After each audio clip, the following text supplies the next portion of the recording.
Oui, monsieur, je parle avec lui. Naboy Gobenga, mais je parle avec lui. Hein?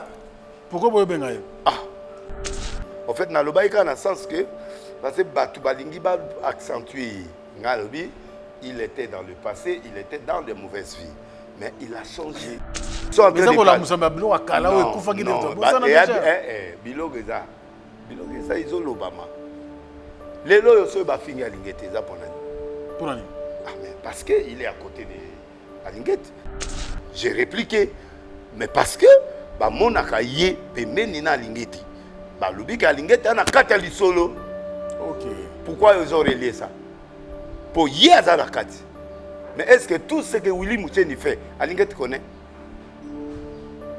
C'est dans ce sens-là que j'ai expliqué que Batou, que dans le passé, Willy Moucheni avait une mauvaise vie. Mais là maintenant, il est dans une bonne vie. Alors, on va moni mabe. Zamalim Sanga. Mais c'est dans ce sens. Pardon, non, Zamalim Sanga le quoi azola nanga boya limisana ndenga mabete. Et puis Willy Moucheni a connu mangoteke, il est aya assumé le rendez-vous. Attendez toi loba. Pire ngai. On n'a plus besoin du succès parce qu'on a eu le succès. On a le succès. Donc il n'y a pas eu le Rassika pour un stade de martyr. Parce que j'ai fait plusieurs fois stade de martyr, 10 fois. Plus même, si on a raté 10 fois. 10, 11. Donc on a qu'à maintenir. C'est des mensonges. J'écoute, je connais. Dans la journée, 2 journées prophétiques, c'est 2. Dans la journée, moko. Oyo bayaka ochanga bako pesanga manteau et pas Sony. C'est moi qui ai fait déjà combien? 4 non? 4 déjà. Bon le baké là. Il a dit 11. 11. Dans l'équipe on nyonso ndé basa. Mutakoki ngazate. Eh papa, légende de l'île, c'est vraie légende. Eh papa, on a d'abord la tête. Baoloba po baloba. Parce que Erwana, il n'y avait pas d'image, il n'y avait pas de Facebook, et puis il y avait beaucoup de compétitions. Mais ce que tu as mon côté, beaucoup de monde. Hein? Non, bêta. Oh! Kalate au monde. Non, bêta. Bêta classique. Martyr. Le Dieu de l'île, le Dieu qui a libéré l'os, c'est ce Dieu-là qui est le même. Naïbi secret à stade. Secret à Mozarane. Congo, nous avons fait sous rebelle à pouvoir. Le contrat réel est signé. Le président a paraphé. Maintenant, le président, ça ne manœuvre pas, il va opposer à la signature. C'est un bon contrat. C'est un contrat où on a haute politique. Tout le monde va comprendre. Oui, la haute politique, c'est là où les gens ne voient pas et ils voient. Et Batouana, président américain, CIA et ça. FBI ça, biloga makase ça. Bayebi ke Rwanda, nous avons supporté AFC, nous avons supporté M23. Donc, néanti déjà, Kupiro inga esale. Pour Kabila Tinde akendaki na Est, ayebi pourquoi ils ont consulté Batouana. J'ai vu la mort de Nanga, ça je l'ai dit en tant que prophète. Quand je ne sais pas, mais j'ai vu la mort de Kabila, j'ai vu la veille de Nanga. Après le ratissage scénique à Paris Arena, Werrason se produira à nouveau à Adidas Arena le 18 octobre 2025. Paris Bis, Désir Mutant et Ratakate. Venez nombreux découvrir le spectacle en couleur tropicale. Werrason, le roi de la forêt. À la demande de tous les fans, Paris Bis et Ratakate deuxième mi-temps. Génération Berceau, Click et Ratakate. UBC, Université belgo-congolaise, une grande entité éducative à Kinshasa, avec ses facultés modernes, sciences sociales, économie et gestion, développement communautaire et environnemental, droit, santé publique et médecine. L'UBC décerne des diplômes reconnus mondialement. Ici, qualité et rigueur sont les maîtres mots. Son grand campus, avec ses 2 tours jumelles, s'enrichit des logis haut de gamme. pour accueillir professeurs visiteurs, étudiants en immersion, pour les échanges interuniversitaires et pour une formation pratique adaptée, UBC met à disposition une ferme agro-industrielle, une bibliothèque pluridisciplinaire, une salle d'informatique à la pointe du numérique, un cabinet d'assistance juridique, un hôpital doté d'un laboratoire d'analyse médicale, une télévision moderne et bien équipée. En partenariat avec des institutions internationales, l'UBC octroie des bourses à ses lauréats et assure le suivi du cursus du 3e cycle à l'étranger. Nous sommes sur Louosi, numéro 11 à 13, en face du Carrefour des Jeunes à Matongé. Téléphone plus 243 816 000 634. UBC, une œuvre signée ambassadeur Mathieu Mobindi. La bonne nouvelle, c'est Kitapart, Pichou Kitenge Appartement. Pour tout problème de logement, la solution à votre portée avec Kitapart, Pichou Kitenge Appartement. Oh, Lingyo loué appartement. Contactez Pichou Kitenge. Location, vente, achat d'appartements, pavillons, maisons, salles de fête et tant d'autres. Contact pour tous. Les 07 58 64 31 46 ou les 07 51 43 21 26. Email dynamis119@gmail.com. Avec Kitapart, Pichou Kitenge Appartement, votre problème de logement est vite résolu. Bana King, Bana Dar es Salaam, Bana Poto, Bana Mokil Mobimba, Cité AC Moko, Afrique Info avec Frank Stemai, Yandankala, Twende. X-Bass, Maranura, Frank Stemai. Voilà, nous sommes donc chez le prophète Denis Lessi. Bonjour et bienvenue. Vous êtes bien sur Africa Info. Tous les plaisirs pour nous de savoir nombreux. On va analyser tous les sujets d'actualité. On va écouter sur le prophète après plusieurs mois d'absence. Tozongeli Motonanzambe, Mbote. Ah, plaisir à bisous. là c'est fini trop. Tout le monde a moins calate. Tout le monde a moins calate. 2 mois. Oui. 2 mois, tout le monde a été. 2 mois. Centaine de mois. Ça va. Ah ouais. Nangola Zambe, ça va. Zambe Azalokum, Tozaraka. Ah ouais, Zambe Azalokum, Tozaraka, ça va bien. Alors, 65e anniversaire de l'indépendance en Boga-Nabiso. Batunyo soba, c'est l'analyse, n'andenge na bango. Mais lecture nous en par rapport à l'indépendance dans Boga-Nabiso. L'indépendance est sanctionnée par contraire à mon qui aux États-Unis. Oui. Indépendance. Bon, indépendance. Vous avez 65 à Colit. Oui, 65 ans déjà comme Mukolo. Comme Mukolo, bon, Congo ils ont avancé, mais na minute. Ah, je pousse ça, non? Ah, je pousse ça, mais avancement est athée. D'accord. Tout le vérité, avancement est athée. Alors, Fatih aille quand même pour faire avancer mon Makambo. Mais j'espère avec lui. Le problème d'abord, c'est de faire tomber la guerre. Guerre ici là. Tout objectif il y a tika la motiko yangwa. Kosi sa guerre. Kosi sa guerre. Kotika biso na. Pour récupérer la partie occupée. Pour récupérer la partie équipée.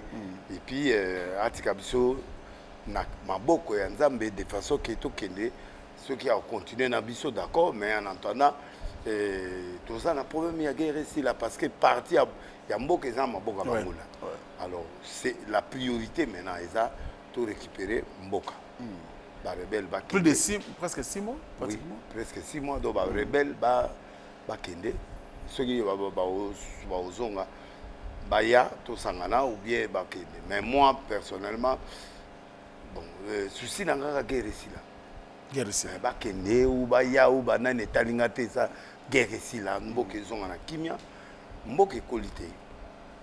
Mboka guerre, 30 ans de guerre. Rwanda zobundi ça biso pendant 30 ans. J'espère que la mission a ya guerre ici là eza maboka Félix. Parmi ma mission ya yaki nango ba biloko Nzambe a pengela yi atia socle na mboka pour ba président o ba roya baya ko développer bakuta kimia bakuta biloko tout ezala et bakuta socle ya développement ezala ye mission na yango azongisa mboka atia socle de façon que bato baoya ba émerger de façon que à partir ba biloko ya rotia et développer mboka. Très bien. Sans qu'il y ait un socle, c'est difficile. C'est difficile. Alors, Ndongo Lobi, l'actualité a sanctionné un contrat signé avec les États-Unis d'Amérique le 29 juin dernier. Batubazo, ça parle de partout. Hein? Moutona lecture. Quand il y a opposition, Balobi, Félix Atekimboka.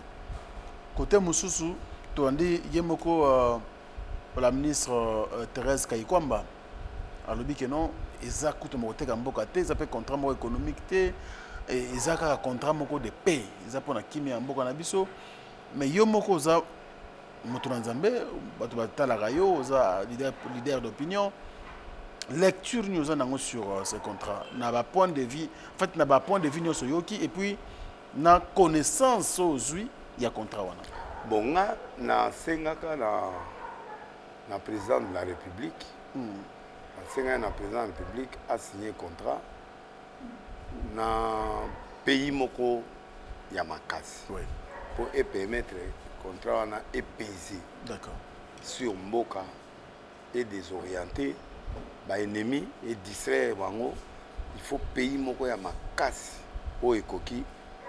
Donc, où moko mi bali ou mi sato. Vous avez un partenaire dans le partenaire où il y a la contrepoids contre Rwanda. Malheureusement, le président Akendaki a signé un contrat à Akendaki à Solina américain. Bon, étant grande puissance, bien que Bazako supporté d'une façon Rwanda, les Européens, les Nani, mais message où il y a Bisso en tant que pays souverain, va expliquer au président que le pays est souverain. Mutu akuta soki azaki atana mandama minéré. D'accord. Mais ana minéré.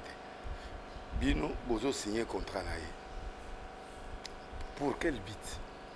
Bozo nuire Congo.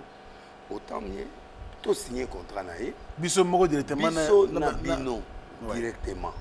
De façon que sans le Rwanda. Sans le Rwanda. Rwanda a kokota na cadre ya paix. De façon que bango pe bazo lela que non ba FDLR bazawa. Alors, tout livrer bango, bazwa batuna bango, bisoto zwa pe na bango, bisoto za na kimia. Comme ça, bino liebo yiba, boyaka par Rwanda. Oya bala moko to exploiter pour Congo za minéré na niveau moko ki otikala. Alors, boya directement. Et puis botia biso mo poids. De façon que moi makambo ici la guerre, ba biloko ebele ici là. Alors, en tant que grande puissance, il y a directement dans la mesure de l'Afrique. Tout le bateau matato qui est Amérique a un poids à Kokikolo, aussi la bien que l'intérêt. C'est ça, dans ce sens-là, que le président a signé. Va étudier, paix d'abord, la position paix dans tous les deux pays. Les restes, les biloko à exploitation. Parce que bis il faut pas topper à Bango. Logiquement, normalement, qui veut la guerre, qui veut la paix, qui veut la paix, prépare la guerre. Comme aussi, guerre cause à la toquée na anglais à Minduki, traîtrise la ragito, ba traître bazaki tina kati ya armée. Moyen à faire face na front anate. Et baza mais à qui na front médiatique. Dans front diplomatique, et ça qui est foutu. Na mwandambo ya basoda et puis c'est équilibre. Et à mon avis, il y a bien des toqués, déjà un pas dans la guerre. C'est-à-dire, Bolongi sur 100 mètres, Bolongi déjà 20 mètres.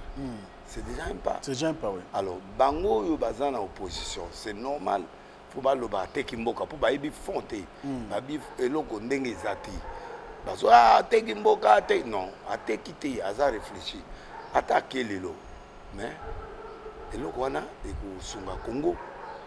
Et son Congo ministre des Affaires étrangères a que pour ba Monique Kagame a une manœuvre dilatoire. Alors autant mieux contrer à la signer les affaires étrangères de façon que va sanctionner on a na président américain et ba président siko ba yé ba signer mais au moins déjà le contrat est déjà signé mais ba on peut ba au monana alors le yo malade yo nani ba ke ba faire étranger ba signer le contrat réel est signé le président a paraphé maintenant bis ba président ba ça manœuvre pas ba va opposer à la signature c'est un bon contrat.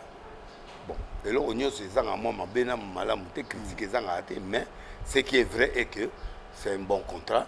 Bon, il y a toujours les pour et les contre, mais dans la plus grande partie, le contrat est bon. Elle est très bonne. Beaucoup de gens pensent que le contrat, ils ont bien.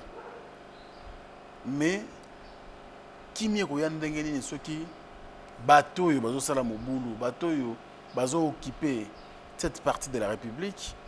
Bazali impliqué dans le contrat, bazali concerné dans le contrat. Bazali impliqué parce que Rwanda m'a supporté AFC, il m'a supporté M23. C'est un contrat où on a haute politique.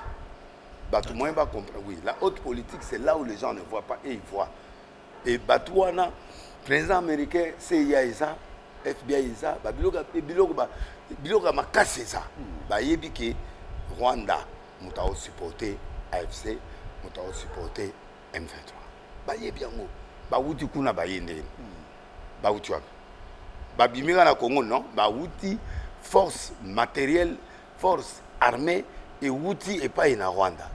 Ce qui Rwanda tie pe na Congo a diminuer l'impact ya ko pesa Menduki. Tanga ko pesa Menduki te ba ozana Menduki souté. Et à ce moment-là, ba okoma isolé. Et dans l'isolement, c'est dans ce sens-là que le contrat africain est Tikali et Japon aussi les Samoa avec l'or Mike. Donc, Nanga, c'est rien.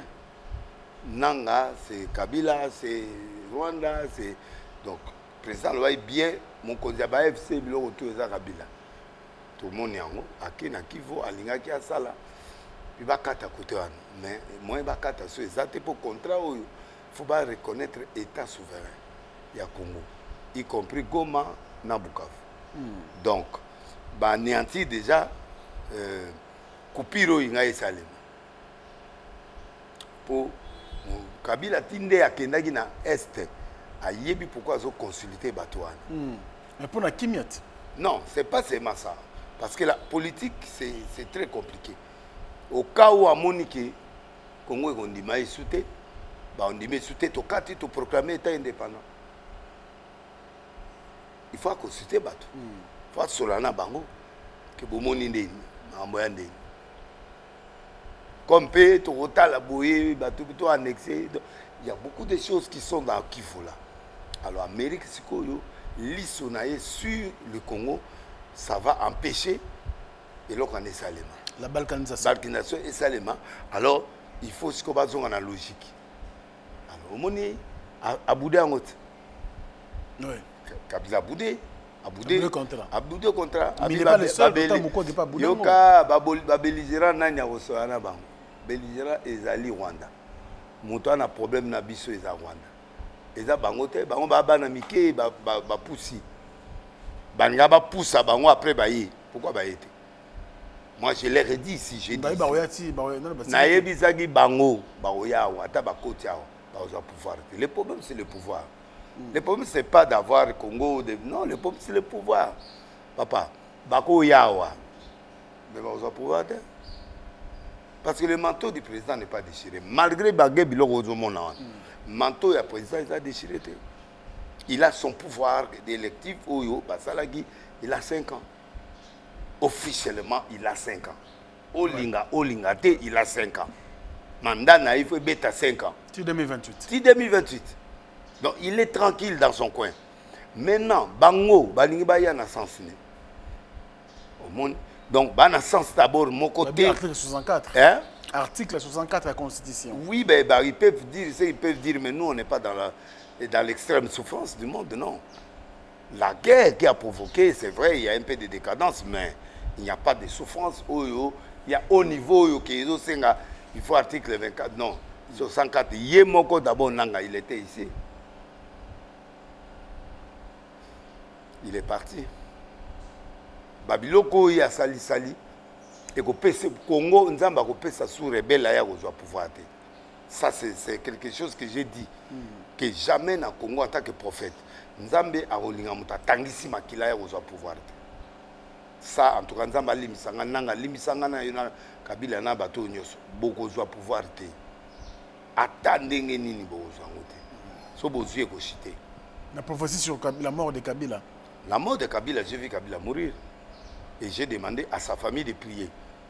Ça n'a rien à faire avec les rébellions. Mais j'ai vu la mort de Kabila.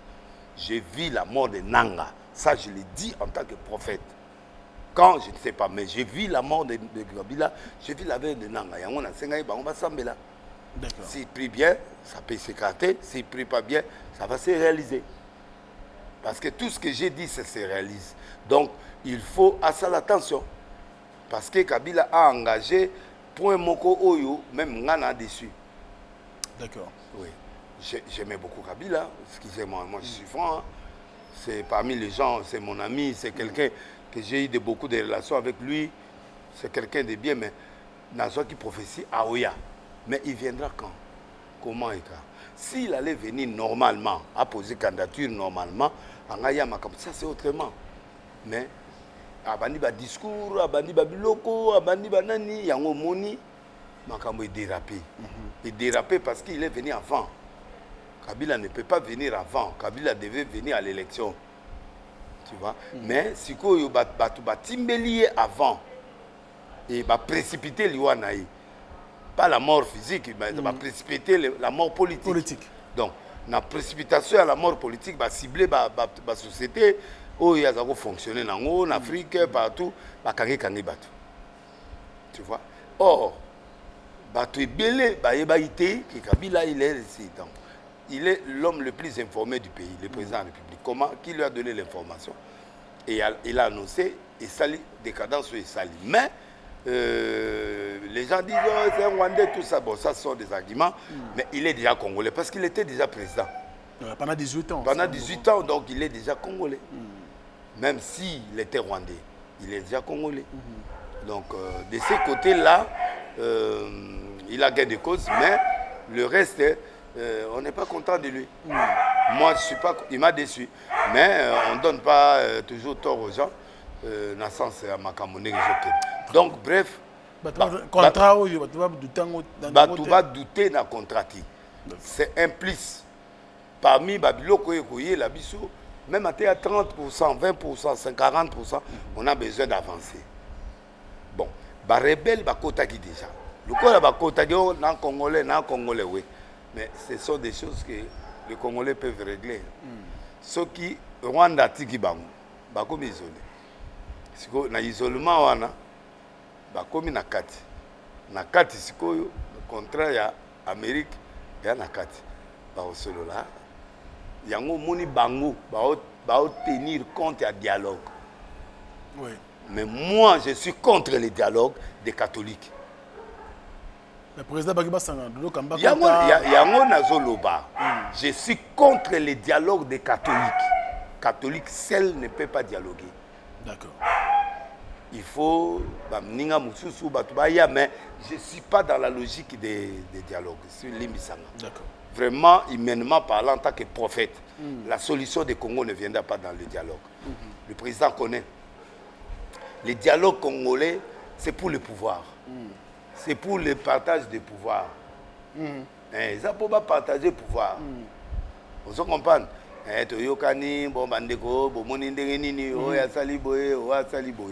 Au contraire, le dialogue moko ezalaki n'a fait un mandat ya Kabila, pardon, il y a Félix. C'est ça allait être le dialogue de la reconstruction. C'était pas le dialogue politique, c'est un dialogue de la reconstruction. Tout ça la plan moko de façon que batuba kutani moto la moto ayebi et sikani na kozwa aide internationale pour to reconstruire Moka. Et Koufi pendant 7 ans ou 5 ans de topona ba poni président toké 7 ans toké ko tonga Moka.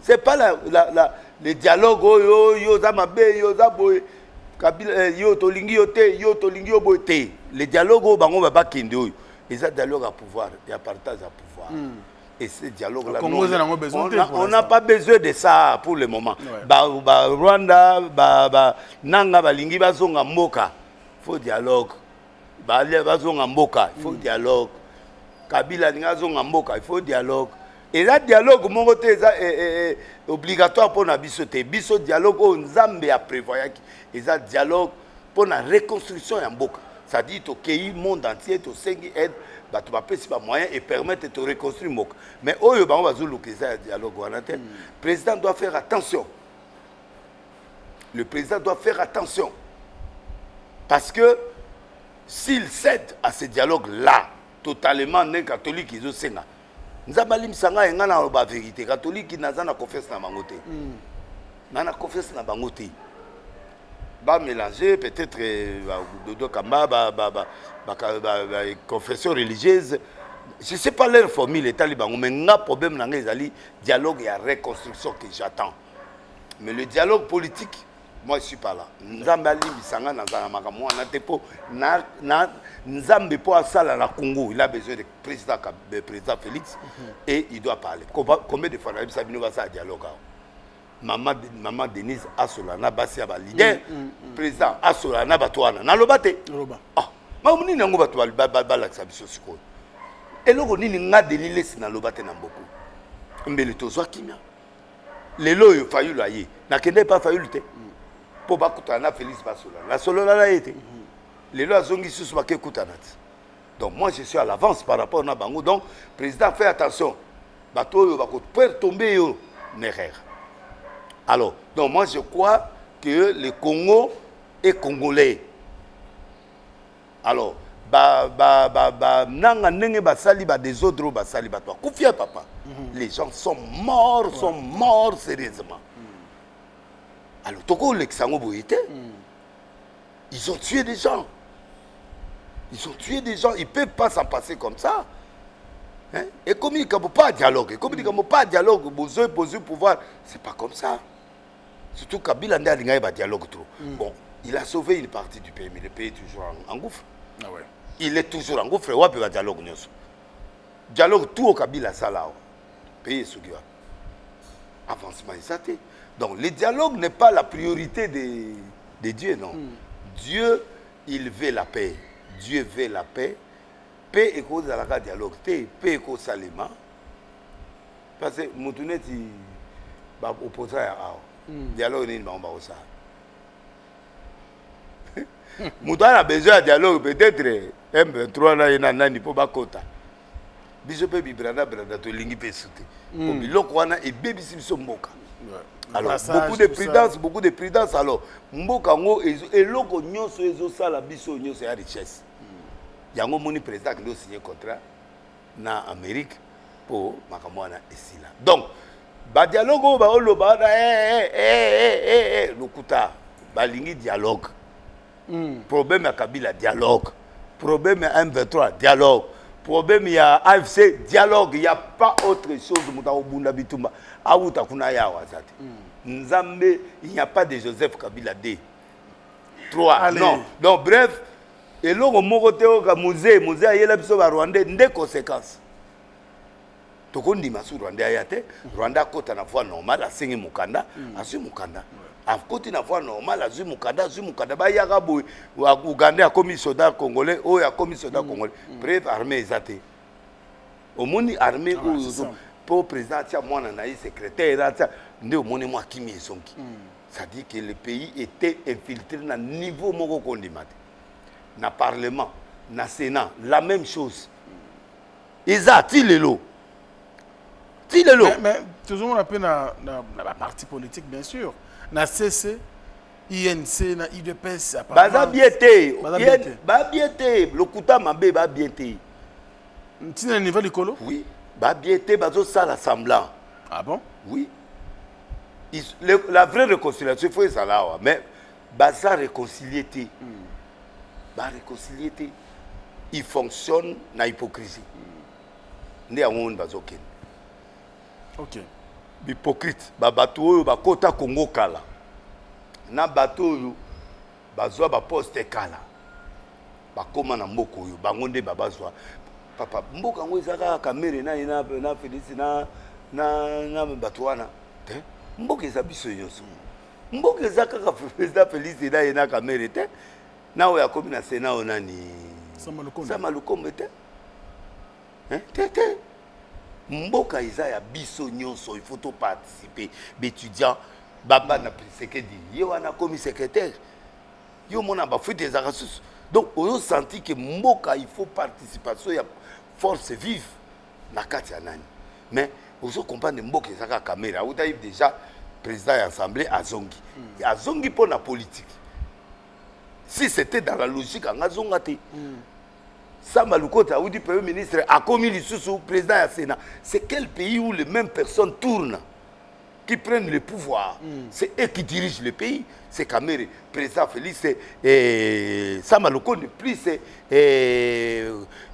magistrat, le Premier ministre. Mais pays en Wanat. Mais Baba Nani, surtout qu'il y a un fond, Baba Nani. Qui sont ces gens qui nous dirigent?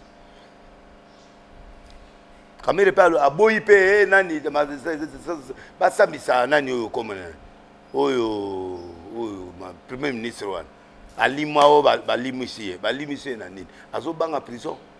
Ah, mais tu as pas. Ah, Wapio, Abotami, Abatami. Mais il n'a pas cédé. Mais il paraît à Liban Namboka. Ataza Liban, la condamnation est là. La haute cour de cassation sont condamnés au coup irréversible, les arrêtés. Sont bandimi babi au cours de 20 ans, 10 ans. À toquer. Condamnation est ça. Merci donc, beaucoup. En bref, Batou Oyo Bazo dirigé Biso Oyo Kanate. Bon, hypocrite, bien sûr, des bons bon banda kozala ini pour permettre Mboka et décoller. Koto Yozo contredit président Yozo contredit Koto Yozo. Donc finalement, il n'y a pas de sens. Ba condamner Kabila. Kabila Bazo Lukaya Yao. Mais il y a combien de temps? C'est que vous voyez. Bon, ça dit qu'il y a des décisions qui partent comme ça, qui ne sont pas solides. Pourquoi? Tu vois, il y a ça ne va pas dans le pays. Le président est seul dans l'émission de l'eau. Oh. On l'a démontré. Mais tous les qui sont autour, il y a les sous. Très bien. Donc, merci, le président est seul, il se bat avec des gens au kilt. Muto ala mukila ya nyama, mais koto elongi ya mutu. Si mazo monate. Alors, c'est ça le problème. Il y a un moni, malgré les problèmes. On va prendre ce dossier. Mais, sur la réalité des choses, tu vas voir que... C'est quand tu comme on a la justice parce que Azali, quand même, toujours quand après lever l'immunité, il semble que le cours de cassation c'est le 9. Oui, on semble le 9. Mais moi, j'ai vu une vision contraire. Oh, encore? Oui, j'ai vu une vision. Au lieu, namoni mutamba bazo ba omeme lekolo. Mutu bazo condamné, mutu oyo alibi. Mais comment mutu ana kozala sou ba clamer ba to ba memiye ba tamwise ki saza mobimba après Congo mobimba comment je peux voir cette vision? Parce que na mona ki alongwe. Yé moko alongwe parmi bato bazaki na kati. Ba longwe. Olobaka ozomoni sur le gouvernement. Na moni été mais pourquoi ba monété? Parce que ça les autres c'est pelisa batouté.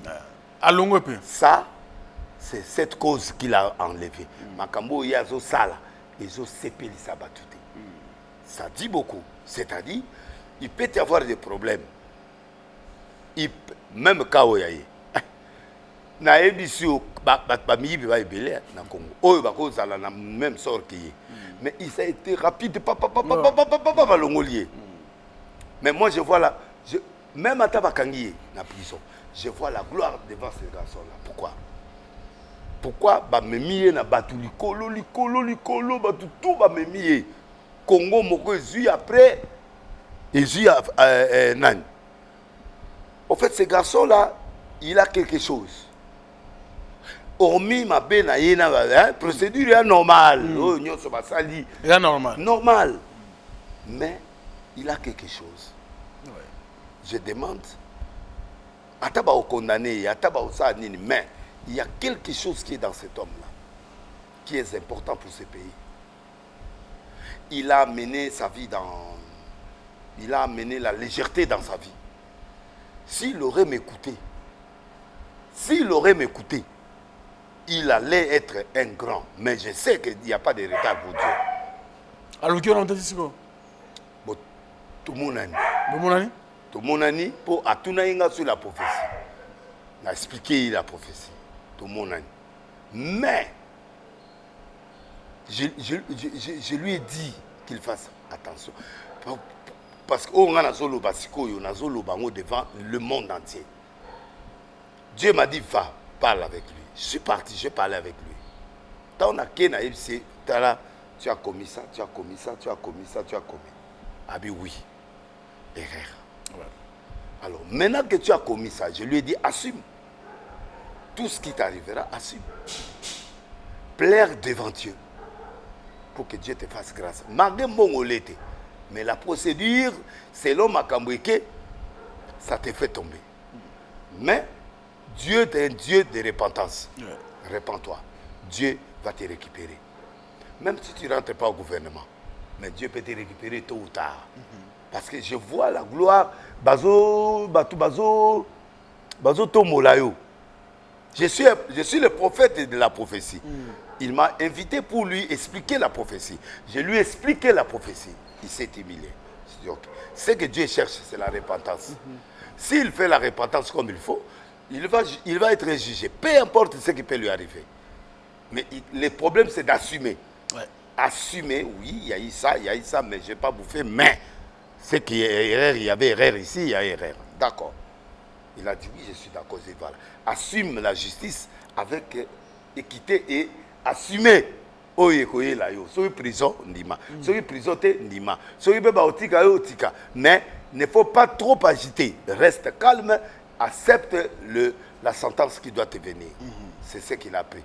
Alors, comme je lui ai expliqué, moi je suis dans qu'est-ce qui se passe. C'est là ce qui me trouble. Comment quelqu'un qui a volé, quelqu'un qui fait du mal, mais quelque part on le soulève. Il y a quoi? Soulever veut dire quoi? Dieu ne m'a pas expliqué. Mais il y a une explication aux Anangos à médecine. Bon, au fait, il faut nous expliquer au fait ce qui va arriver. Parce que il m'a laissé dans l'explication, sans explication que Batouba Memiye, Batamouissé Kishasa, Congo Mumba est acclamé. C'est un signe de gloire, non? Alors, en tant que signe de gloire, quelqu'un qui est accusé, ça dit que la gloire éclatera un jour dans sa vie. Ça dit, même si aujourd'hui, on l'acquise, on l'intimide, mais on ne pouvait pas les traiter comme on l'a traité. Ça, en tout cas, c'était trop pressé. Alors, c'est normal, mais tous ceux qui ont participé à sa mort, tous ceux qui ont participé à sa mort politique, ils paieront ça. Tout celui qui a participé de près ou de loin à sa mort politique, Dieu va le punir. Est-ce qu'il est déjà mort politiquement? Il n'est pas mort. Ouais. Il n'est pas mort politiquement parce que la résurrection est devant. Mais il a subi un revers et l'humiliation. Mais on ne peut pas parler de la résurrection sans parler de la mort. Oui. Ça dit que humainement, ça l'a fait mal. Humainement, ça fait mal aux jeunes qui avaient de l'espoir. Et puis le voir voleur, tu vois, ça dérange. Mais ça ne compte pas chez Dieu. Kamir était condamné. Aujourd'hui, il est président de l'Assemblée. Bien sûr. Donc, il y a des choses qui se passent dans ce pays qu'on comprend. Mais la mort politique, il n'est pas encore mort. Parce que je vois la résurrection. Donc, que les gens qui croient en lui ou qui ne croient pas en lui, j'ai vu la clameur, on l'a soulevé. Donc, le juge, les gens qui sont dans le processus de ces dossiers, qu'ils fassent attention, qu'ils fassent la justice selon Dieu, selon la justice qui doit être faite. Donc moi, je crois que c'est ce que je peux dire. Je suis docteur Pichotondele, pharmacien de formation. Je suis formé à l'université de Kinshasa à la faculté de pharmacie. Et puis je fais d'autres masters en transformation des agro-ressources à l'université Marien Wabi et au Canada en préparation de cosmétiques thérapeutiques naturelles.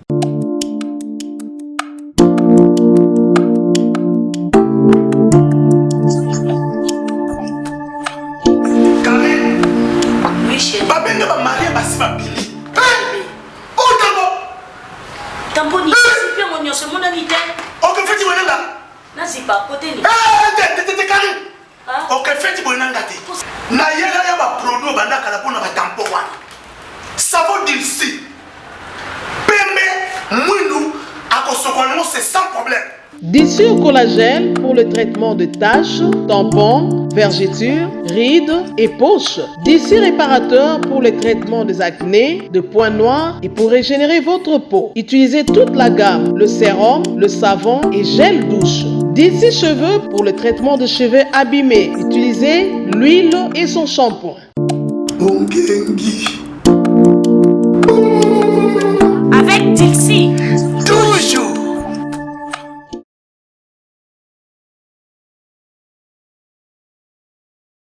Allez, merci beaucoup l'homme de Dieu, le prophète Denis Lessi. Nous croisons les doigts parce que jusqu'à la fin du contrat, il n'est pas encore condamné.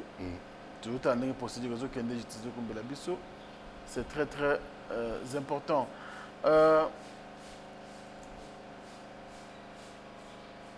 Tu es bien bon dans ce temps-là. Tu es bien congolais n'a fonctionné.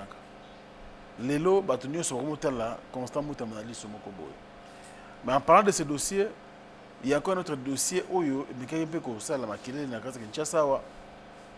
et quelques amis m'ont pointé au doigt. M'a pointé au doigt. Il y a Willy Moucheni. Je pense qu'il y a 2 ou 3 personnes qui ont un poteau. Bon,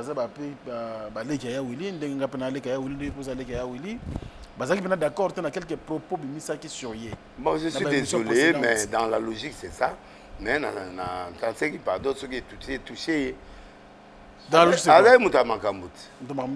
passé, mais et là, on a le bagage. Willy Moucheni, c'est un grand, mais dans le passé, c'était quelqu'un qui faisait de mauvaises choses. Ok. Voilà. Oui, dans le bagage, on va interpréter ma bille. Dans le lobby, il n'est plus dans ces choses. Il travaille avec Alingete, il a travaillé avec Alingete, il est un homme normal. Mais dans le passé, il n'a passé naïe. C'est quelqu'un qui a fait... Non, non. J'ai voulu... Non. Mais il est appelle ça un beauté. Dans la liste, est-ce que je ne peux pas dire la vérité? Ce qui y a mon imam Limsanga, mais tu peux couvrir. La vérité reste la vérité. Il y a qu'un ici pour maman couvrir. Oye, couvrir à peser $1000 pour Achibangambeli. Couvrir à Moutulanga, Tachubingambeli. En fait, version Ebima qui n'est pas petit ou Nani Rambo. Merveille Rambo. Oui. À l'obike, Kofi a bengi Moucheni.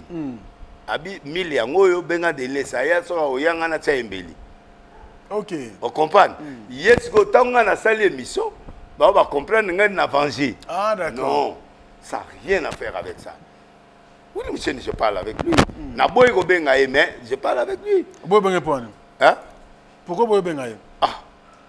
Na go benga ndé na zo komisa déjà na mabanga déjà Willy Mouché de kokite. To solo la mingité. En fait, to solo la pena mingité mais aza parmi la ngai. Azala boy talinga te nga na komisa. Problème na bango la justice est talinga te. Dans le problème de la justice, je ne sais pas dans quel point il est. Pour maman wana o azala qui PDG à société ou mbong et les kanaki. Maman wana aza burundais, il travaille à la Rabobank, c'est lui qui a fait sortir l'argent. Moi je suis pas dans la justice. Problème est dans la justice na golo baté. Ce qui est Mousseni azana 4. Basali a vu des recherches sur Baolokai. Ça c'est pas moi. Ngai pe mamba Kofi et talingate pour Kofi pour atchanga mbeli. D'ailleurs na mutaba mai geri bani na ko betaye. Mais na ko bare ngoma na be omoni mbeli eyeboye auto défense te. Na ko pe ko bare ngo mbeli koyi. Et wala ya ku problème te. Nda be ko permettre te ya tanga mbeli. Et puis Willy Moucheni akondi mango teke yepe aya assumer lo ngandengwana. Kofi amutunanga. Do amuto atade to atwaloba. Amutunanga. Kofi pire ngai. Batouago kita Kofi, c'est moi. Mais c'est pas ça. En fait, dans le baïka, dans le sens que, parce que Batoubalingi va accentuer Ngalobi, il était dans le passé, il était dans des mauvaises vies. Mais il a changé. C'est ce que j'ai dit. Oh, mais pourquoi tu as parlé ça maintenant? Mais il faut que les gens qui sont en train de parler... Bilogeza, ils ont l'Obama. Les lois sont finir à l'ingété, ça pour nous. Pour aller. Ah, mais parce qu'il est à côté de Alinguet. Parce que Mouchen est à côté de voilà. Ah bon? Ben oui, Gilit, il a parlé. Il a parlé. Moi, j'ai défendu. J'ai répliqué. Mais parce que, mon akaye, Nina Alingeti, Lubika Alingeti, on a Katali solo. Ok. Pourquoi ils ont relié ça? Pour Yazanakati. Mais est-ce que tout ce que Willy Mouchen fait, Alingeti connaît? C'est dans ce sens-là que j'ai expliqué que Batou, que dans le passé, Willy Mouchen avait une mauvaise vie. Mais là maintenant, il est dans une bonne vie. Alors, mais c'est dans ce sens. Pardon, non, Zabalim Sanga, le quoi Zolananga Boyalim Sanandinga Mabete, Nalubaka on andenge Théo, non, parce que Kofi Boye, non, ça n'a rien à faire. Nalubaki n'a sens pour Batouba comprendre qu'il avait une mauvaise vie. Et maintenant, il a changé sa vie et il ne peut pas être objet à tout le temps. Bah, juger. En sens où, en tout cas, dans ma libre, ça n'a pas voulu il va ramener ça quand on voit. Ah, on l'a dit. Oh, mais yango yote ça dit. On a couru dans la mais yango yote. Code Yamboka, oui, oui, tant on a obéi à l'ingéti, yazati. Donc, c'est quoi ça, Tomboki? Na longo la libanga. Théo, ah, kasi yango na zolo, bah, donc libanga. Mais faut le connecter à téléphone parce que on dirait que climat est bien. Bon. Petit là-haut à la Béga qui petit là-haut il y a Lyon. Petit là-haut Moutounanga ouais. Il y a ça Mokonza Mboka à Dijon. Oui, à Dijon, Dijon. Oui, à Béga Alibola Mokonza Dijon. Azaki en tout cas c'est Otomboka. Oui, il y a Benga Tomboka Makasi. À Moutounanga tout seul. À Otomboka ni. Qu'on rappelle ma vie à passer. Et ça, moi, ça, les balles, on rappelle Kazaki Ndumbakal. Vous comprenez ça? Oui, mais c'est nécessaire. C'était nécessaire. Bon, c'était pas. Parce que l'anglais, c'est l'anglais où on veut pousser à Lingeti avec lui. Alors, je voulais expliquer qu'il était dans la mauvaise vie. Il a changé, il est devenu un autre homme. D'accord. Donc, na anglais on a zoaki et qui n'est pas dans ma limsa. Très bien. Dans ma limsa. Quand on est moucheni, quand on est zoaki mia. L'homme de Dieu. Zoaki mia. Ouais, amutura zoaki mia. Danger. Qui m'est allé? Qui m'est allé donc na sens, na expliqué sens. Mais que Dieu me pardonne. Merci beaucoup. Ceux qui est touché par moi. Vraiment, c'est mon frère de sang. Donc na roboyaide. Ouais. Très bien. C'est un frère direct. Maybe. Donc, un frère, n'a pas détruit été. Jamais. Ah ouais, on va comprendre. Mais je crois que vous êtes sincère. Oui, on est vraiment sincère. Et vous savez bien. Merci à Willy Moucheni, merci à Bandekono sur Dijon. Je pense, bon anniversaire à Fiston Saï Saï. Ah, Yaza Papa Nangaï. C'est mon parrain de mariage, Fiston Saï Saï.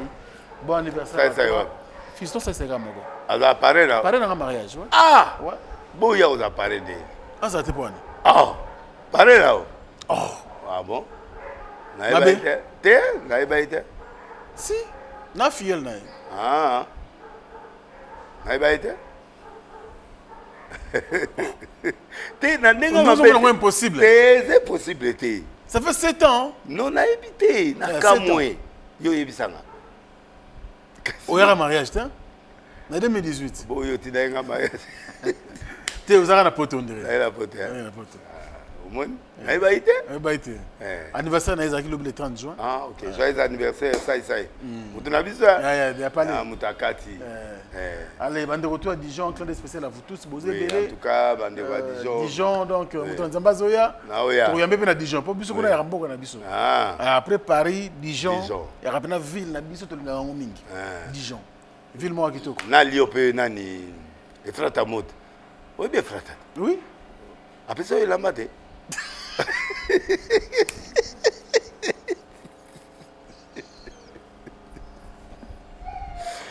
Bien. Et frère Tamot. T'es Moutouranga. Après ça, il Dadi Lukombo. Dadi Lukombo.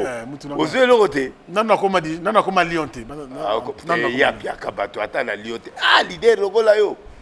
Ah, vous faites bien ça. Mais tu as un contrat, moi, bien gagné. Il faut aller ça, yo. Pour permettre. Et frère, tu as vu, hein? C'est les lambas. Et frère, Sony. Non. Et Sony. Grand leader, le gars là, yé. Ah, tu vas appeler la Tomboki. Tu vas te Moutoulanga. Tu me fais ça. Tu me fais ça, colis, fais ça. Aïe, tu es ça. Et frère, tu as modonga dans un retard. Ah! Yo, Leli. Dadi le Kombo. Dadi le Kombo. Moutounao. Ah, ça est vrai. Ah, ils ont raté. Ah, il y a déjà. Il y a Yaka. Ah, il frata. Il frata, ils ont raté. Il faut ça. Après, monsieur Tozobenga, il faut. Bana Lyon, on peut se faire un Lyon, on peut se moter, on peut se message. Alors, Hollande, la vidéo, il y a star française Taïk. Taïk, oui. Lelo, a sa converti à Lingia Sambela Nzambe. Il pense que tout ce qu'il a fait, c'est bien. Mais actuellement, à Lingia vivre. À mon amour, à mon bandéronaye, à mon famille naye. Et il veut encore, il veut prier son Dieu. Tiki Marambounia, son tout dernier concert dans le mois d'octobre. C'est un concert symphonique. Je crois, à Élysée, à Paris. Il dit que c'est son tout dernier concert. Il parle en pleurant, vraiment, Lingi. Batuba Sambela Ponaye, Yemora Linga Sambela encore en profondeur. Nzambe Ayokaye Mawa, Biloko Mwandengwana. Je pense qu'au cours dans l'une de ses vidéos, et ceux qui font ça l'analyse, tant que prophète, l'homme de Dieu, au cours par rapport à sa carrière. Je suis très content de Taïk. Très, très content. Il a savouré le monde. Il a compris qu'il faut venir vers Dieu. Parce que, musique Yamokili, Tobengango Yamokili. On chante le mal, on chante le diable, on chante tout ce qu'on peut chanter, Dieu ou tout ça, mais c'est la musique mondaine. Si son temps est arrivé, il peut quitter la scène. Il peut quitter parce que il peut voir son producteur est mort brusquement. Son manager, pardon, est mort brusquement. À mon succès, à mon aliwa, à mon je ne peux pas continuer ce chemin. Parce que la musique mondaine, c'est le fétiche, c'est le fait. Non, pas tout le monde. Mais 3/4, bazana kiss. Succès, tout le monde. Succès, on a à Sala Arena. 2 fois d'affilée. 2 fois, on a 2 fois d'affilée. D'affilée, 40 000 penda pour mon plein. À bêta penda quand soit. À sa union, soit succès, il peut fuir chez Dieu. Parce que Dieu va les protéger. Dieu va les protéger. Il doit fuir quoi? Bon, il peut fuir la colère de Dieu, il peut fuir... parce que quand tu es dans un pacte satanique, ça va te récupérer. Que tu le veuilles ou pas, il va te récupérer. Parce tôt ou tard. Tôt ou tard, 33 ans, tout ça, tu peux te récupérer. Tu vois, mais quand tu fuis chez Dieu, tu laisses tout et puis il va aller tuer Dieu comment? Il revient chez Dieu, il chante Dieu. Il a déjà fait le succès. Tout le monde connaît Taïk. Et Taïk, il connaît, donc tout le monde le connaît en tant que superstar. Maintenant, il rentre chez Dieu, il va louer Dieu. Pour grandir son enfant, il le voit. C'est ce qui est important, c'est plus important. Moi, je trouve qu'il est plus prudent et plus important, plus intelligent que beaucoup des hommes. Parce qu'il faut laisser la scène quand il faut laisser. Parce que lui, là, il a tout fait. Plus que, tu vas mourir. Mais il est encore au sommet. Il est au sommet, mais on quitte le sommet. On doit quitter la scène dans le sommet. On va quitter la scène dans le sommet. Il ne faut pas qu'il y ait au Koufa. Arafat, par exemple. Arafat n'est Koufi. Ce n'est pas bon. Tout le monde l'a oublié, tu vois.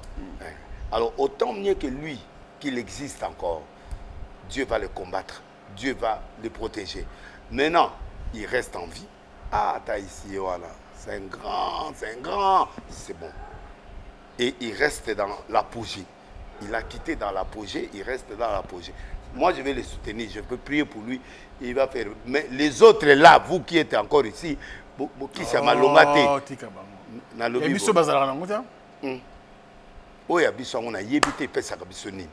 Oh, succès. Succès nini. Mangango ya biso na bandoki ya biso na éviter so ba pesa ba succès nini. Na éviter. Toi na bastar mina ne pena mboka. Bastar a Taïk kaza mo côté biso ya biso. Oui ba niveau na ba Taïk. Oui mais bazali mais ya kotanga.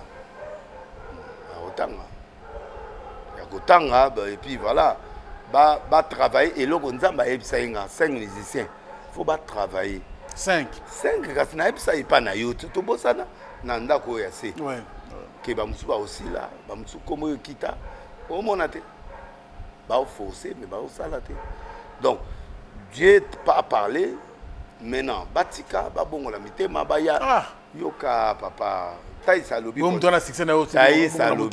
Taïka Lobi na Robeta concert à Souka ou ya Robeta retiré. C'est ça. Batika bakisi bazonga normal. Mais succès aux assoutins. Et kozala te kasi nzamba opesa yo na epa ya nzambe ndenge nani ayaki awa oyo akufi onani. Dakumuda akufi. Akufi quand même. Akufi ata akufi la maladie ata akufi la nani mais au moins. Ça bon on a mon ata nzambe. Au moins à mon attendant parce que mon côté à côté pas ya Satan a aillé à Oumelito à part Carlito a fait la vraie conversion. Carlito oui, la vraie conversion. Dieu l'a guéri, Dieu l'a libéré et il a fait la vraie conversion. Il y a un monde qui a bimi sa bande bébélité a bimi si moko tilelo ils ont travaillé et moko a vendu et il sert Dieu. Dieu est en train, il observe et il disparaît, il vient, il disparaît. C'est ça la vraie conversion.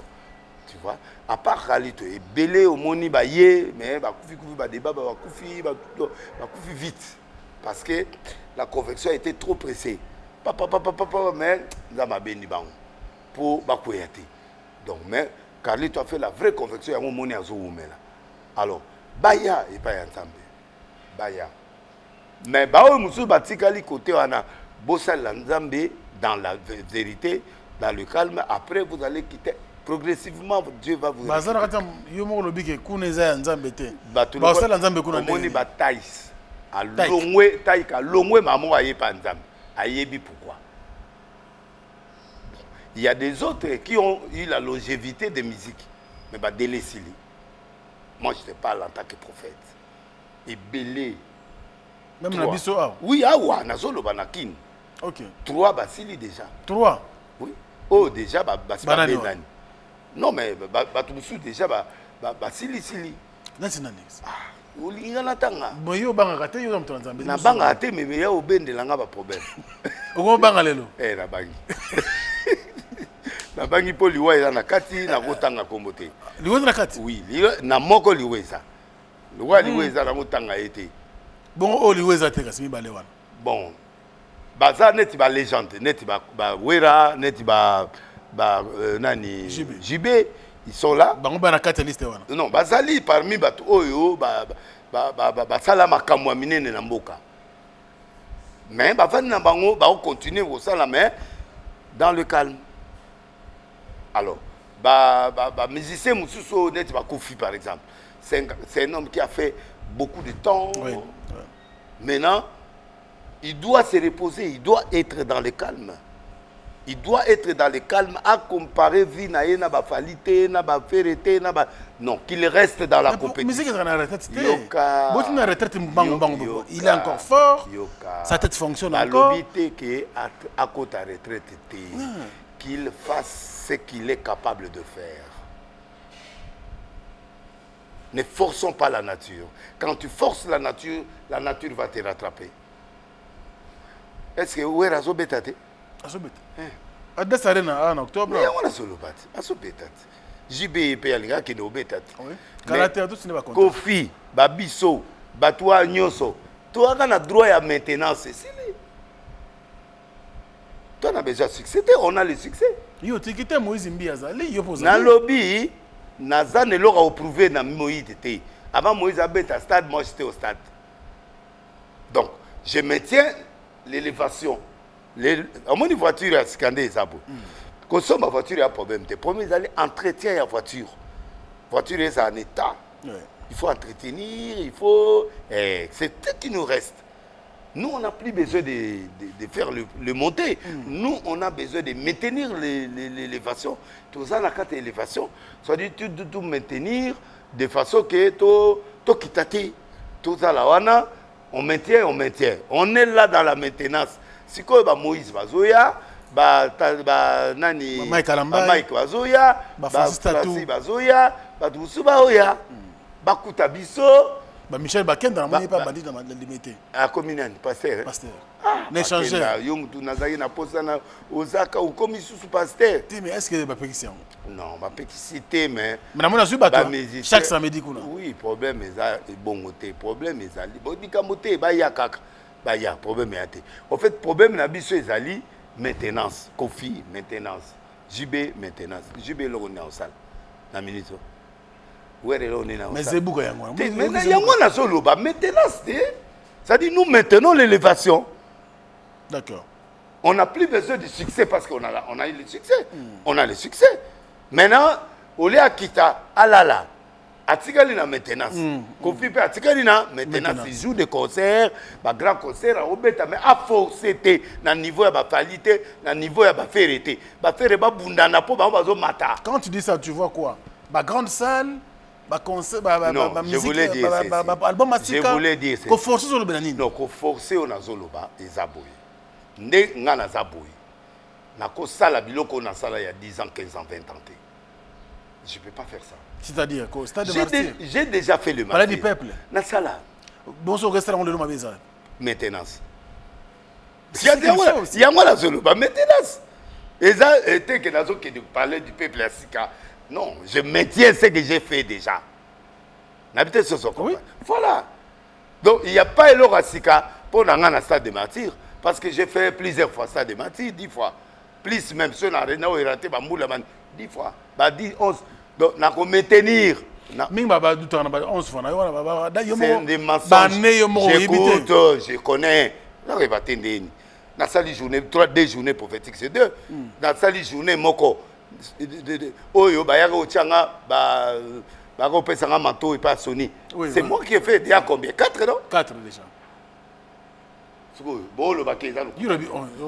11 plus na sala ba stade oyo na sala mbule zo betanga na wuti et pas ya ministre auto sienga arrêté nazo kele na stade mbule banditi 4 heures. Batu ba na stade 2 fois. Si c'était donc Nérak. Voilà. Donc les gens doivent comprendre que j'ai fait. Na on a Bela, na Kenya, on est d'Afrique du Sud, na Beli, mais bateau à stade. On comprend. 7 déjà. Oui, déjà 7. Donc bateau bako le baté que j'ai menti. Non, j'ai dit des choses vraies. J'ai fait 11 stades de martyr. Dans l'équipe, on y a sondé ça. On t'a coquille ngazate. Bon, et à l'examen, ça fait 3 jours. Ils ont combien de fois ça stade? 3 fois. Tu m'as ça déjà. Mais à ça, 6 fois. 6. Oui. Il a fait 3 jours. Il a fait 3 jours. Ça fait 6. Comment il peut douter de Baolo Bambala Moro? Non, mais il a fait 3. 1, 2, 3. 1, 2, 3, 6. Kizamine a fait 6. 3 fois d'affilée. Oui. 3 fois d'affilée, 6. C'est ça, ce que nous parlons du stade de martyr. Il a fait 2 fois, logique. Mais dans la logique de le comptage, il a fait 6 fois. Parce qu'il a fait une journée. Il a fait une journée, 6. C'est ça le comptage du stade. Ouais. Donc, bango siko ba odoté la ngakoma parce que air bato zaïwana réseau ezagité, tozali na Facebook ezalate, tozali na TikTok ezalate. TikTok ezalate. Biso sala sa TikTok ça. Donc image ebele limwe. Ketika ba épisode. Faut fouiller donc tika la mandam. Tu vois? Donc c'est un peu ça. Ouais. Mais quand les gens disent douter au comment, na sala tatara frère combien de fois? Na sala ba Vélodrome combien de fois? Na sala 24, stade du 24. Na ba Mukuna. Voilà. Na sala ba Massina combien de fois? Na tourna Kinshasa Mobimba 26 24 veillées. Commune. Chaque commune nazo sala veillée 24. Nana sala biloko lekanga. Braza coup de n'en parlons pas, parler du peuple. Stade marchand. Tout ça là-bas, c'est issu des jeunes sous Vogue, parler du peuple, il y a 4 Libanda. Donc, dans ça là, combien? Parce que il n'y avait pas d'image, il n'y avait pas de Facebook, et puis il y avait beaucoup de compétitions. Moi, j'ai fait le stade à part Koutino, Moutona Braza, les Gangazate. Ah ouais. Dans ça là, papa nasali ebele Afrique du Sud nasali bamboka ebele Maroc banini bamboka ebele nasala en Europe n'a parlons même pas Brésil bamboka ebele na kenda nasala. On s'est fait légende. Eh papa, légende de l'île, c'est vraie légende. Eh papa, qu'on a d'abord toi la tête. Baoloba pour Baoloba. Papa stade de Martin c'est 300, 500, 800 000 dollars par jour. Pour na osa la stade. Eh, kosa la stade, ba mi tout kenanga, ba voiture kenda. Kenda bino au Simon au pesi 4 voitures que au récupérer en route. Mais ce que tu as mon côté bokanga tout monoko. Hein? Actuellement. Non bêta. Oh. Kalate au monde. Moko.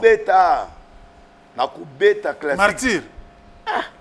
Le Dieu de l'île, le Dieu qui a libéré l'ours. C'est ce Dieu-là qui est le même. Naïbi secret à stade. Secret à Mozarane. Mais secret à stade des années messagistes. Premier secret c'est le message au Congo me faut pas ni mango. L'homme te met casso qu'on a terre. Tala, te bakangi te. Kola gasta bakangi. Problème les alliés sur Congo ba au fond là, là on a pas mis ba au fond là stade. Eh. Et là la sala, la sala. La sala. Et là côté message. Nous qui l'ai changé. Mais non message.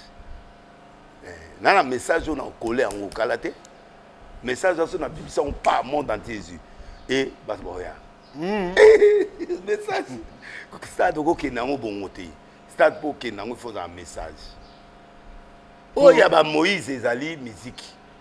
Oh ya ba Michael ba eza musique. Ba beta ki Moïse abeta ba to akite. Musique, tu obi musique. Na lobi musique mais ba to ba ye ba ko beta pe ndamo ba to ba yeta.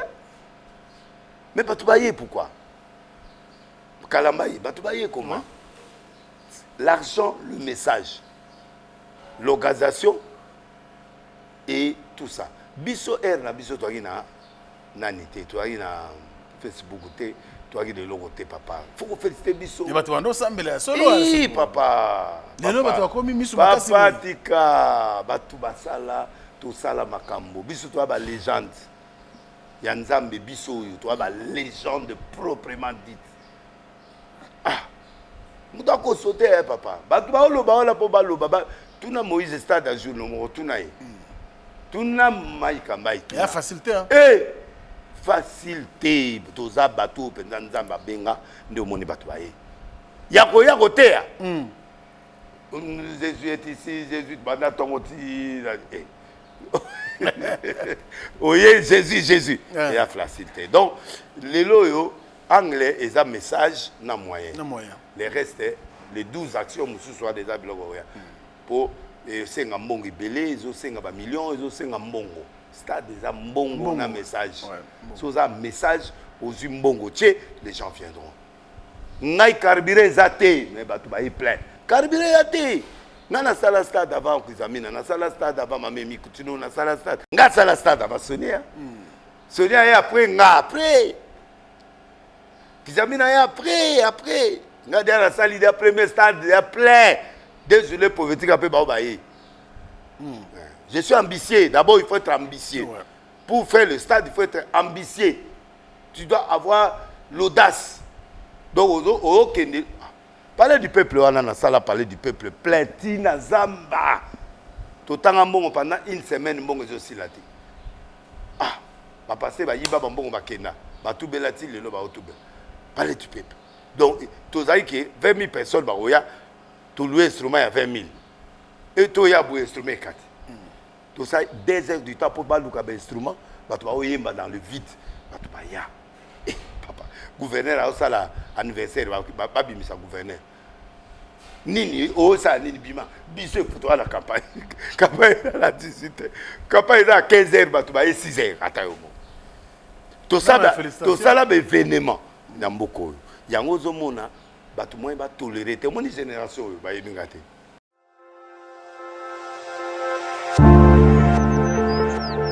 Je suis Pédikessé Amine, responsable de la structure AEK AFI. Donc je vais vous parler de la structure que Eddy a mis sur pied. Une structure qui est composée des infirmiers indépendants œuvrant à domicile comme en maison de repos et dans de centres spécialisés et dans de centres de prélèvement.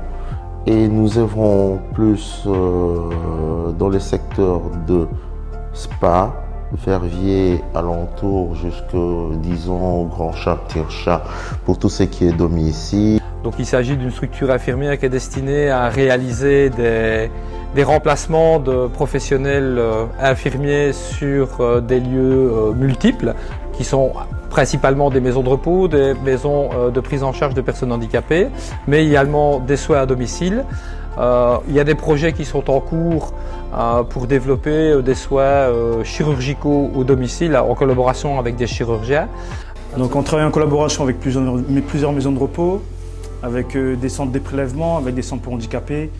Donc je suis totalement à ma place, je suis à l'aise, je me sens bien dans l'entreprise dans laquelle je travaille.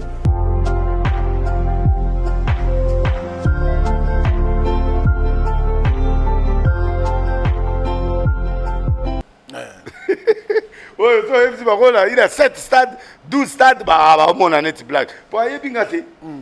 Ayebite amoni masté azomonate donc aomona ngoga yo yebi parce que oza mutu oyebi ke makambo eza na cité oka quelques au moins de comme na 8 ça côté 4 otobosani otobosani nango mais problème ezali na osala effort na bando sa émission mona yo na tia moko tout ça moko 3 to 6 à moi tembe na mito tembe ezali ke bayebi ke na sala sat. Allez, merci beaucoup, l'homme de Dieu. Je peux dire Ngaïté, Batou. Batou, message à Batou. Kazi, Batou Ango, Balingi Bamona, Bamona. To fouiller moi blog à Mike ça. Oye komona na emonani, oye monani te mais au moins. Tous on a ba référence quand même qui est à telle date. Mukuna salade de fois stade. Et c'est boy barote. Mukuna, les images ça. Mukuna salade de stade. Batou ay bata. Mais biso to kena na stade. Tu vois? Ngala c'est ça la bastade. Mutombo ça la bastade. Ah Mutombo kalo. Amen. Ola ya sala de stade. Bato oye ba resulter parce que ekena kena. Ya kala ekena. Mais bimage zo do fouiller ezali. Sikate na sala. Je crois ba 7 jours. Nema. Oui. OK. Il a fait 7 jours au stade. Si je ne me trompe pas, en tout cas, je sais ça. Il a fait 7 ou 6 jours, comme ça au stade, de lundi, mardi, mercredi, jeudi, vendredi, samedi, dimanche. Il a fait ça au stade. Nema. Ah ça là, tu vas y aller, tu vas éviter, mais il a fait. Nema, c'est un grand leader, Nengazawan. Aza légende, Nengazawan. Na papa naï, Basangi, si papa c'est légende. Oui. Konde, ah ça là. Ah, il est allé là, attendez ça. Donc, à ça là, ça sur 3 stades. Dans la union, on a eu le Kibango. La Kibango. Leader du stade, gars. Malgré la minute, on va moi les colons. Les colons l'angate, les colons azate. Mais médaille, c'est quoi la médaille? Mais nombre de fidèles, les autres. Nombre de fidèles, nombre de fidèles, ils ont dépendre. Il y a ministère. Moi, je suis un prophète, je ne vais pas trop à l'église. D'accord. Non, voilà, donc, il y a une église, il y a une église, non, maman. Bon, qu'il y a une église, mais bon, qui a fait des foules que les personnes n'ont fait dans le monde. 10 000 chagas d'église, il y a combien? 1000 personnes. 10 000 chagas? Oui. Et toi, tu crois quoi? L'église, les autres dépendent à foule, il y a une nation, il y a une nation, il y a une église, mais il y a un bateau. Mais problème toi nango ezara batu baliba ko makaka mutunyo so akoma ndenge mokote batu bazana mutura mutana ndenge na pasteur net kindomba c'est un pasteur il a les gens à l'église mais na notoriété na monde boye na lekié mais il y a na batu ana crédit ana batu ba Laurent Dalo ba na batu c'est un apôtre établir à tché. L'église, c'est Laurent Dalo. C'est un apôtre. Non, un prophète. Si vous voulez, comme c'est un apôtre. L'apôtre était, l'apôtre Laurent Dalo, l'église, Moïse. apôtre Mbiye. C'est un apôtre, c'est-à-dire qu'il est là pour établir. Voilà, donc moi je suis un prophète, je me tiens, donc mais on est là. Très bien. Voilà. On va terminer cette émission. Voilà. Merci à vous, à l'homme de Dieu. Merci à Diesola. Motomoro super bien. Tu as des spécial à toi, mon frère Diesola. Diesola. Merci également au DG Costa Itango. Tango. Toujours. Ah! DG Costa Itango. Nasiliki. T'es considéré. Nasiliki pour Nayo. Nasalini. Namone Ozaki. Nasuite. Te banda jurwa. Banda tu jura sura. Yes, après omniprésent. Te na yo loba vérité. Nous zoki après ngati. Oko sakate. Loba. Ozwate après. DG Costa Itango. Très fort. Oh bare, Ozwate. Pesa machati tango mbote. Ah, baba chati mbote. Machati na mwana biso. Graffiti. Graffiti. Sala makambo papa. Danger. Graffiti za makambo. Bambote belé, merci également. Na bande kutu bantura DG Costa Itango, tozana na DG Didi Levis Idumba. Didi Levis, oui. Très fort. Très fort. Ah, Aimabe. Aimabe. DG Didi Levis. Ah, Koloba, bon, très fort. Très fort. Très fort. Aosolola.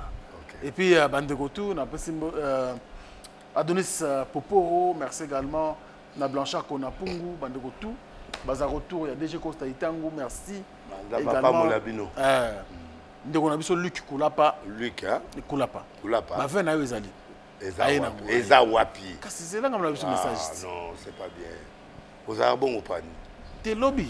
Absanga lobby to keto zo à 20. Yunga ba vin rouge. To ne pas Luc. Pour KLP distribution bientôt dans Kinshasa. Et yawa. Ils ont yawa. Il y a distribué la boisson. Na Île-de-France mobile. Île-de-France. Ils ont comme appelé côté en somme. Lucas. C'est na Europe vraiment usali musale van. Nzamba pa molo abakilo ebele, on est ensemble. Ah ouais. Merci également Bandeko tout. En tout cas merci ko la première dame de Lausanne, papa na biso Gobeliche, va parler riche, on dit Louawa, un enfant pas comme les autres. Jean-Claude Mabanzo Mbongo contre Mbongo. Il a dit et il a fait. Merci pour tout grand prêtre. Grand prêtre également dans Bossanaté, l'autorité morale Moïse Kamboudi. Et puis Michel Kambundi, le Premier ministre, tous les amis qui nous soutiennent et qui nous aiment, clin d'œil spécial à vous tous. L'ambassadeur Mathieu Mobindi, CBC, il a investi dans le domaine de l'éducation. Depuis Azala Monamouké, il y a éducation, investi sur l'homme. Dans l'homme, il y a des créneaux, il y a bien. Ambassadeur Mathieu Mobindi, CBC. Non, moi, Nzondo. Bato ba Bible funga marato bendaka papier. Bato ba Bible to tshaka na awa to fungola ngote. To bendaka papier mais Bible tshikeli ya okanga. Na kombando. Bible. To yaka na ona émission et funga makate. To bendaka ba papier. Soki message moko eza na fungola. Ah d'accord. Kasi oye armet. Evandi wana po soki to loka lecture. Explication moko to fungoli yango ezali awa d'accord evandi nango po awa makambo to lobi et yo senga verset mais yango to tiki d'accord soki ezo senga ba piloko mususu to senga verset nde to koti d'accord patron abedation mogos muya ya Patrick nalingaka ye moya na ebite pourquoi la lela effort parce que jour moko Mouya a pesé un salaire pendant 6 mois na un salaire. Salaire n'est mobimba ya ministre. D'accord. 6 mois pendant na lia kango na poche. Après Kati. Après Kati élection est si lit. A Kataki fallait tika mais à Kati. Si vous êtes belé. Après à Kiti. Divisé par des ti que bakeda bongo. Et akinanga abi na pesi au salaire oyo pour na président de la République. Soutenir action à président. Ngati président de la République. Fati. Donc Fati beton donc aux anatiala mutu na yo ke mouya ya asimi sanga 6 mois ya salaire na 5 mois ya la moitié ya salaire ti akiki après élection ebimi bobimi. Mais abosani eloko moko nzondo TV. D'accord. Nazong ici. King Lova, tu peux s'emboter. Guilo Andomboyo. Bateau va être nerveux. T'es jamais. Gila no boyo. Yaba konza mboka na linga bango mingi. Oh boy na boy te aza kuna te. Gouverneur Fifi Masuka mère na nga ya Lola Banzamba Pambolo. Diezola l'homme qui Otomoko bien. Diezola. C'est l'agence hein. Nzamba Baxi. On va te repasser à Biloko na 31 rue. Gouverneur qui Abdullah. Zela na pesa adresse. C'est bon. 31 rue Marcadet. Marcadet. À la place Château Rouge. Château Rouge, tu Diezola. Ma numéro 31. Nabu de buta kawe keda kuna. Nyo c'est ça la rabo. Ça rabo. Donc hôtel lelo lobi to sur. Direct. Loka Diezola. Dede Mupasa. Didier Boudimbo mutunangai. Nabosani yote. Doudou Famba. Kolela te, kolela te. Au moins Doudou soit appelé sur Mbongo.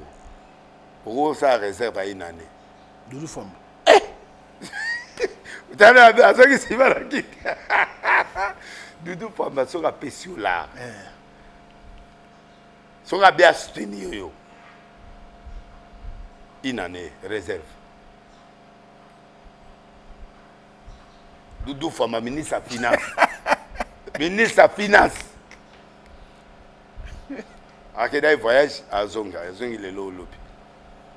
Tu peux essayer un botte. Tu peux essayer un botte. Tu peux essayer un botte. Tu peux essayer un botte. Ma casse c'est ça. Volonté ça. Mais énergie ça. Mais tu peux essayer un botte. Après ça moi loco. Merci. Tu peux essayer là. Il va masika côté. J'ai la lingette kaka. Mutunangai ndeko na ngai yalanga. Okufana yo ensemble alingete d'accord ata la passe tolia Willy Musheni koda mboka yefuna loba ya Willy Musheni kona mboka po ye atinda kamo énergie yaza kana biso oui alia kana biso mais Doudou Famba akovanda na yo boye ozite so betio ici tout le monde a raté mandezo ke na suka papa alongwa te azali ba reconduire un écran prophétique. Akolonga ndenge nini papa na okufata. Igef alongo kufita. Igef aza yaya. Ozo comprendre yaya kopianga 10 000 opia 5 000 au vanda. Mais yes ko apesa bongo te. Ye penda zo abe apesa ka provision une année. Batolo ba kochaka levir. Te. Te ochela ke levir. Ochaka baksa ba zero. Zambe levir. Baksa ba zero. Na yebiso levir te. Zero mona. Preuve exacte. Bon, likamote. Na preuve par na yote. Mais ngai moko na moni preuve. Ndeolanga. Baksa ba zero. Ele muninga ndimba. Nadine Mamona fi mon Italie na lela effort. Moudims Pascal Kester adjoint à Sénat et puis ministre il y a fonction publique comme on est là. Liaou, au monde il est Liaou. Teye Pepele. Pepele. Tout bien. Non, mutumala. Jean-Pierre Liaou. Jean-Pierre Liaou. Dokumo ezonge mboka na yo et puis o ya limité wana nani. Na frère na nka. Et puis o to kena mariage na ye. O to kena ya na ministre. Ah, papa oyo azaka na Tshisekedi boye azaka na limité wana. IDPS ça mi balette. Kibasa Maliba. Voilà, Kibasa. Ministre Kibasa. Oui bien té. Na bien. Avant, on ndeko no abala wana. Na bien. Obosani. Na bien. Ata bungi meto Hollande. To Hollande yo la libanga. Petit nanga na boyo tanga komo na opo na kanda mais nazana simana. To ana yo, to landi yo kaka. Papa Kibasa la ba Kibasa nyonso ponga mona Kibasa. Nzamba pa molabini. Na pesi nombote na komona yeso puis ba staffer oyo tozala bangwa Merveille Mampuya na RJ Olabila. Olabila. Merci prophète Sepeli. Merci beaucoup vraiment. Tout succès. Tout succès wana. DG Costa Itango et monsieur Sili. Il est très fort. Itango hein. Mais ma ben na ye azosala de l'estage. Teye Moussala très occupé. Sera bima mabe. Allez, merci, c'est la fin de notre émission. Nous sommes très contents de vous savoir nombreux. Merci du temps accordé. Nous sommes donc à la fin. Si vous l'avez médité, merci donc à Merveille Mampouya, les cordons et ORJ. Oulabila, quant à moi, je vais vous retrouver prochainement, bien sûr, avec un plaisir, mais avec un autre invité. D'ici là, portez-vous bien. Bye bye. Après le ratissage scénique à Paris Arena, Boerasson se produira à nouveau à Adidas Arena le 18 octobre. 2025. Paris Bis, Deuxième mi-temps et Ratakate. Venez nombreux découvrir le spectacle en couleur tropicale. Werason, le roi de la forêt. À la demande de tous les fans, Paris Bis et Ratakate deuxième mi-temps. Génération Berceau, clic et Ratakate. UBC, Université belgo-congolaise, une grande entité éducative à Kinshasa, avec ses facultés modernes, sciences sociales, économie et gestion, développement communautaire et environnemental, droit, santé publique et médecine. L'UBC décerne des diplômes reconnus mondialement. Ici, qualité et rigueur sont les maîtres mots. Son grand campus, avec ses 2 tours jumelles, s'enrichit des logis haut de gamme pour accueillir professeurs visiteurs, étudiants en immersion, pour les échanges interuniversitaires et pour une formation pratique adaptée.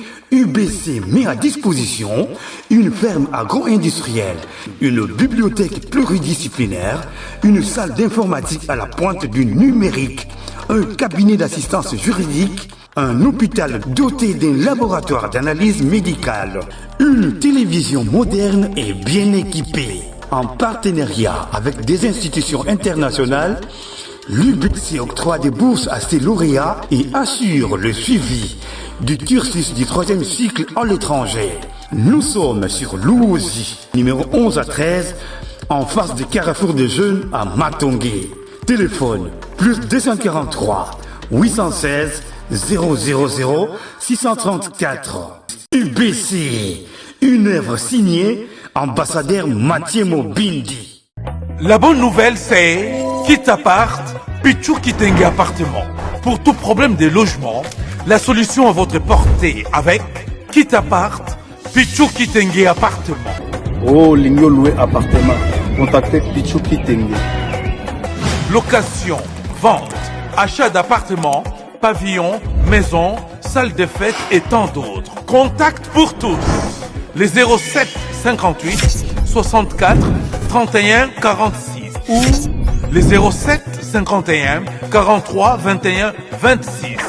Email dynamis119@gmail.com. Avec Kitapart, Pichou Kitenge Appartement, votre problème de logement est vite résolu. Bana King, Bana Dar es Salaam, Bana Poto, Bana Mokil Mobimba, Site Ase Moko, Afrique Info avec Frank Stemai, Yandankala, Twende. X-Bass,